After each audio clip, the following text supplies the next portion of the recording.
గ్రామ స్వరాజ్యాలను నెలకొల్పినటువంటి Congress party, doctor B R Ambedkar గారు చూపినటువంటి దారిలో నడిచినటువంటి కాంగ్రెస్ ప్రభుత్వం ఇందిరమ్మ కూడా అద్భుతమైనటువంటి గ్రామ స్వరాజ్యాన్ని తీసుకొచ్చింది. నిజంగా గ్రామాలు ఈ దేశానికి పట్టుకొమ్మలు అన్నట్టు ఖచ్చితంగా కాంగ్రెస్ తీసుకొచ్చింది. ప్రాజెక్టుల ద్వారా, చెరువుల ద్వారా, ఆనకట్టల ద్వారా అనేక అద్భుతమైనటువంటి జీవన విధానాలను కాంగ్రెస్ పార్టీ ప్రజలకు నేర్పింది. ప్రజలు నేర్చుకున్నారు. ఈ దేశం అద్భుతంగా ముందుకు పోతా ఉంది. ఇప్పుడు రేవంత్ రెడ్డి పరిపాలన కాలంలో తెలంగాణ రాష్ట్రం వచ్చిన తర్వాత జరుగుతున్నటువంటి మొట్టమొదటి ఎన్నికలలో గ్రామాల్లో ఒక యుద్ధ వాతావరణం ఏర్పాటు చేసింది. యుద్ధమే కాదు, ఒక పండగ వాతావరణం కూడా ఏర్పాటు చేసింది. రేవంత్ రెడ్డి ముఖ్యమంత్రి అయిన తర్వాత మొదటిసారిగా రైతు దేశంలోనే 2 లక్షల లోపల ఉన్నటువంటి రుణాలు మాఫీ చేయడం, నిజంగా రైతులకు 1,50,000, 60,000, 70,000, 1,50,000, 2 లక్షల లోపల ఉన్న వాళ్ళందరికీ రుణమాఫీ జరగడం, రైతులకు కూడా బోనస్ ఇవ్వడం, ఇంకా అద్భుతమైనటువంటి భవిష్యత్తు ఉందని చెప్పి భావిస్తున్నటువంటి ప్రజలు 60,000 ఉద్యోగాలు కాదు, వచ్చే నెలలో 40,000 ఉద్యోగాల నోటిఫికేషన్స్, 2.5 సంవత్సరాల కాలంలోనే 2 లక్ష ఉద్యోగాలు, మళ్ళీ 2.5 కాలంలో 1 లక్ష ఉద్యోగాలు,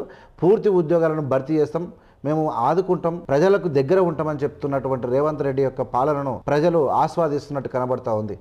ఇందిరమ్మ చీరలు, కాస్ట్లీ చీరలు ఇవ్వడం, మహిళలకు అనేక రకాలుగా ఉచిత బస్సు ఇవ్వడము, మహిళలను గౌరవించడం, విద్యార్థుల యొక్క చదువును తీర్చిదిద్దడం, అనేక రకాలుగా రేవంత్ యొక్క ముందు చూపును ప్రజలు ఆస్వాదిస్తున్నారు, ఆనందపడుతూ ఉన్నారు.